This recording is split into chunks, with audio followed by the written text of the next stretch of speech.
तो स्वागत है आप सभी का हमारे चैनल एसएसबी इंस्टीट्यूट पर। मेरा नाम है कीर्ति राघव और आज हम बात करते हैं यूपीएससी के बारे में। यूपीएससी पीडब्ल्यूडी कैटेगरी मतलब यह है कि यूपीएससी में कौन कौन सी कैटेगरी जो है पीडब्ल्यूडी कैंडिडेट्स इंक्लूडेड है और फिजिकल हैंडीकैप के लिए जितनी इन्फॉर्मेशन हमारे पास अवेलेबल है वो प्रोवाइड करने की आपको कोशिश करेंगे कि पीडब्ल्यूडी कैटेगरी जो है फिजिकल हैंडीकैप पर्सन अगर यूपीएससी में चाहता है पार्टिसिपेट करना तो क्या क्या इन्फॉर्मेशन उसको पता होनी चाहिए, ठीक है। और जितनी है हमारे पास इन्फॉर्मेशन आपको प्रोवाइड करने की कोशिश करते हैं। आपको लगता है कि ये इन्फॉर्मेशन रहेगी तो आप कमेंट सेक्शन आपके लिए ओपन है, आप कमेंट्स में मेंशन कर दीजिएगा कि ये इन्फॉर्मेशन और बता दीजिए। तो स्टार्ट करते हैं कि जिस तरीके से आपको पता होगा पीडब्ल्यूडी कैंडिडेट्स और जैसे कहा जाता है वैकेंसीज में, जैसे कोई भी वैकेंसीज हो गई यूपीएससी के अलावा और भी अदर कैटेगरीज जो हो गई और भी अदर वैकेंसीज हो गई, तो उसमें ये कहा जाता है कि जो पर्सन का जो डिसेबिलिटी का सर्टिफिकेट है जो उसमें इंक्लूड किया जाता है वो 40% होना चाहिए। कम से कम 40% का सर्टिफिकेट आपके पास होना चाहिए। 40% से कम का नहीं होना चाहिए। 40% से कम वालों को मना ही किया जाता है। तो आपका जो सर्टिफिकेट है वो कम से कम 40% का सर्टिफिकेट आपका बना होना चाहिए, जो कि एक अच्छी ऑथराइज जो हॉस्पिटल्स हैं उनसे आपका सर्टिफिकेट जो है वो बना होना चाहिए।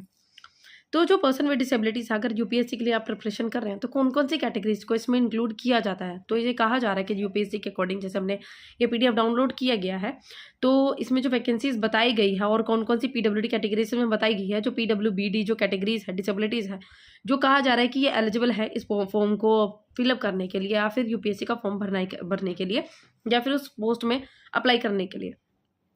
तो जैसे डिसेबिलिटीज कैटेगरीज बताई गई है, पहली कैटेगरीज बताई गई है तो वो है ब्लाइंडनेस एंड लो विजन की। तो ब्लाइंडनेस एंड लो विजन की कैटेगरीज में बताया गया है इसमें।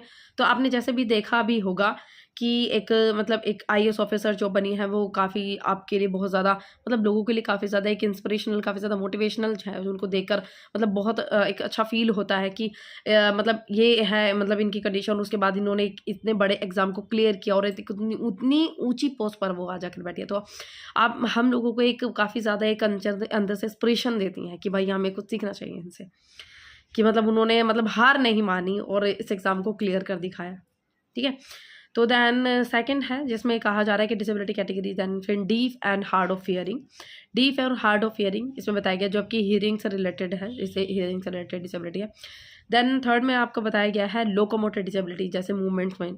तो लोकोमोटर डिसेबिलिटी जिसमें आपकी आ जाती है cerebral palsy, then leprosy cured, then dwarfism, acid attack victims, muscular dystrophy, spinal deformity and spinal injury without any neurological limb dysfunction, ये इसमें कहा गया है।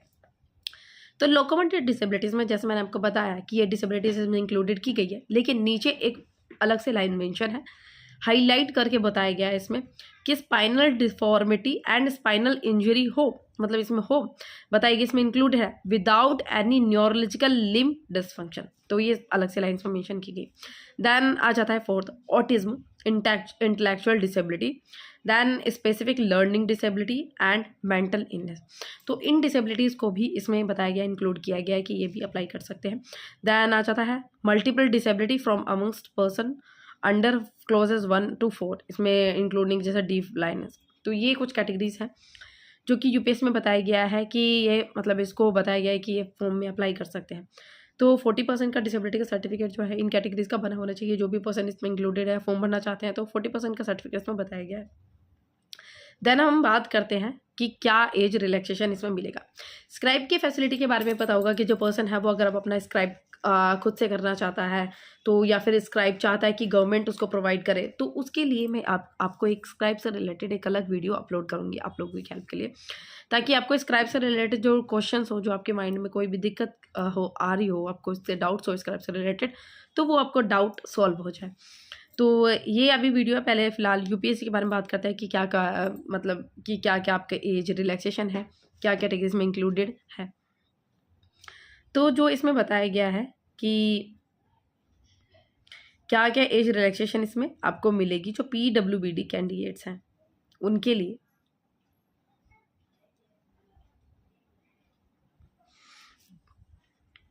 जैसे जब इसके लिए अप्लाई किया जाता है तो इसमें ये भी बताया गया था कि कौन कौन सी फंक्शनल रिक्वायरमेंट है। जैसे इस फॉर्म में बताया गया है, यूपीएससी के स्पेशली मेंशन किया गया इसमें कि कैटेगरीज के बाद एक फंक्शनल रिक्वायरमेंट का भी फॉर्म इसमें दिखाया गया है कि इसमें ये बताया गया है कि पर्सन कौन कौन से फंक्शन जो है वो कर पा रहा है, यस या नो। जैसे कि इसमें उसके आगे आपको जो भी फॉर्म जो पर्सन का चेकअप होगा तो उसमें उसको मेंशन करना होगा कि ये फंक्शन जो पर्सन है वो कर पा रहा है या नहीं। जैसे आ जाता है आपका sitting, standing, walking, bending, crawling, climbing, jumping, lifting, kneeling and crouching, reading and writing, manipulation by fingers, pulling and pushing, seeing, communication, hearing and spinal deformity, spinal injury without any neurological dim and dysfunction. ये functional requirement बताई गई है। तो जैसे verification होगा दोबारा से, तो उसमें ये मतलब जैसे फॉर्म में ये टिकअप जैसे किए जाते हैं कि ये जो पर्सन इस जॉब के लिए अप्लाई कर रहा है, तो वो ये सब फंक्शंस कर पा रहा है या नहीं कर पा रहा है, जिसके अकॉर्डिंग आपको आगे की पोस्ट जो है वो प्रोवाइड की जाएगी। फिर मार्क्स के अकॉर्डिंग कि अगर मानो किसी जॉब में फर्दर ये है, मतलब किसी जॉब में रिक्वायरमेंट ही है कि वो जॉब में चलना ही मतलब नेसेसरी काम है, मतलब चल बहुत ज़्यादा इंपॉर्टेंट है, तो उस पर्सन को जो नहीं कर पा रहा है PWBD कैंडिडेट, तो उसको उस जॉब में नहीं किसी और जॉब में रखा जाएगा जिसमें मूवमेंट की ज़रूरत नहीं होगी।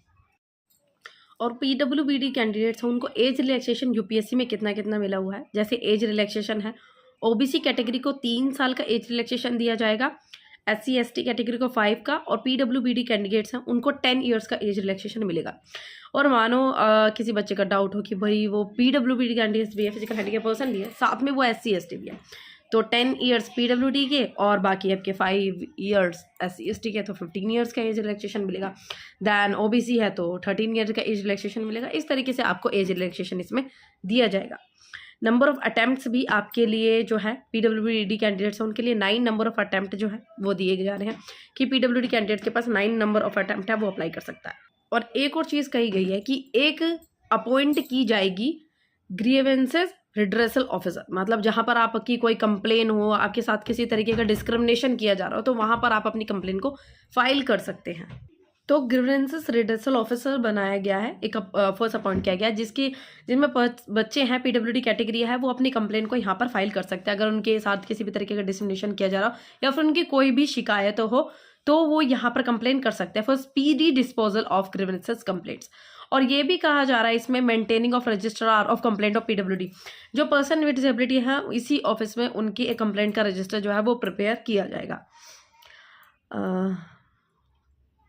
ठीक है, तो इतनी इन्फॉर्मेशन थी आप लोगों के लिए। तो ये कुछ इन्फॉर्मेशन अवेलेबल थी।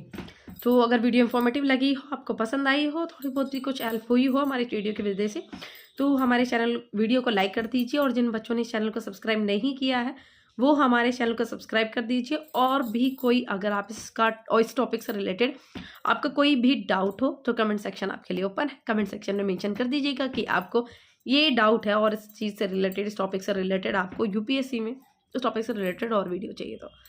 तो वीडियो पसंद आई तो वीडियो को लाइक कीजिए। और हमारा टेलीग्राम चैनल भी है, टेलीग्राम चैनल जो है वहाँ पर टेलीग्राम चैनल पर जाकर आप हमारे टेलीग्राम चैनल को सब्सक्राइब, वहाँ पर हमारे टेलीग्राम चैनल को फॉलो कर दीजिए और हमारे चैनल का पार्ट बनिए। और जहाँ पर आपको PDF जो है वो हमारे टेलीग्राम चैनल पर अपलोडेड हो जाएगी और इंस्टाग्राम चैनल भी है।